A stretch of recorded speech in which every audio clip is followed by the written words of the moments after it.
சண்முகம் பயங்கர கோவமா வீட்டுக்கு வராரு. வந்த உடனே சாமி கும்பிட்டுட்டு இருக்காங்க. ஜெயா கிட்ட சொல்றாரு, "நீங்க எதுக்கும்மா இப்படி பண்ணிட்டு இருக்கீங்க? பொண்ணு அங்க எவ்வளோ கஷ்டப்பட்டுட்டு இருக்கா தெரியுமா? ஒரு கடையில வேலை பார்த்துட்டு இருக்கா" அப்படின்னு சொல்லிட்டு பயங்கர ஒரு மாரி கஷ்டமா சொல்லிட்டு இருக்காரு. அத கேட்ட உடனே ஜெயா சொல்றாங்க, "ஏன்? அவளுக்கு எல்லா வேலையும் தெரியும். கிராமத்துல எல்லா வேலையும் கத்துக்கிட்டு இருக்கா. அவ கடையில வேலை பார்க்கறது ஒண்ணும் தப்பே கிடையாது.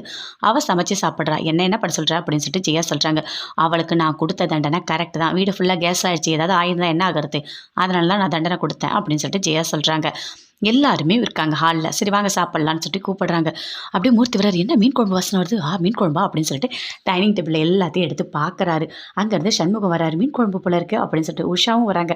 "மீன் குழம்பு வாசனையா இருக்கு. வீட்ல மீன் குழம்பு வச்சிருக்கீங்களா என்ன?" அப்படின்னு சொல்லிட்டு கேட்டுட்டு வராங்க. மீன் குழம்பு அழகா பொன்னி வெளிய வச்சுட்டு இருக்காங்க. "என்ன வாசனை சூப்பரா இருக்கே! நல்லா இருக்கும் போல இருக்கு" அப்படின்னு சொல்லிட்டு எல்லாரும் யோசிச்சுட்டு இருக்காங்க. அப்போ பொன்னி கூப்பிடுறாங்க, "வாங்க உப்பு காரம் கரெக்ட்டா இருக்கா பாருங்க" அப்படின்னு சொல்லிட்டு. உஷா ஓடி வராங்க. "ஏய் நீலாம் போகவே கூடாது" அப்படின்னு சொல்லிட்டு சண்முகம் சொல்றாரு. "இரும்மா நான் வரேன்" அப்படின்னு சொல்லிட்டு சந்திரசேகர் வராரு. வந்துட்டு, "சூப்பரா இருக்குமா, உப்பு காரம்லாம் எல்லாம் கரெக்ட்டா இருக்கு. சூப்பரா குழம்பு இருக்கு" அப்படின்னு சொல்லிட்டு இருக்காங்க. சிவானியும் ஓடி வராங்க. "எனக்கும் சாப்பாடு வேணும்" அப்படின்னு சொல்லிட்டு.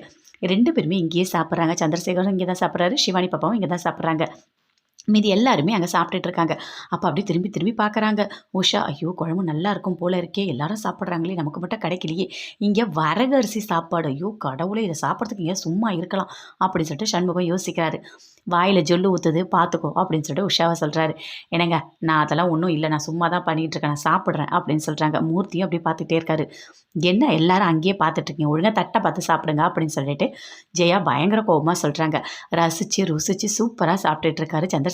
"மீன் குழம்பாம்மா? இது என்ன டேஸ்ட்டா இருக்குமா? ஐய்யய்யோ! சூப்பரா இருக்கு சிவானி சாப்பிடு, சாப்பிடு. அங்க உள்ளலாம் போய் சாப்பிடவே இத சாப்பிடாத. எதுவுமே நல்லாவே இல்ல. நான் இந்த குழம்பு தான் சூப்பரா இருக்கு" அப்படின்னு சொல்லிட்டு சாப்பிட்டுட்டு இருக்காங்க. பொன்னியும் அவங்களும் பார்க்குறாங்க. ரொம்ப சந்தோஷமா பார்த்துட்டு இருக்காங்க. "இன்னும் ஏதாவது சாப்பாடு வேணுமா மாமா?" அப்படின்னு கேட்குறாங்க. "இல்லம்மா போதும்" அப்படின்னு சொல்றாங்க.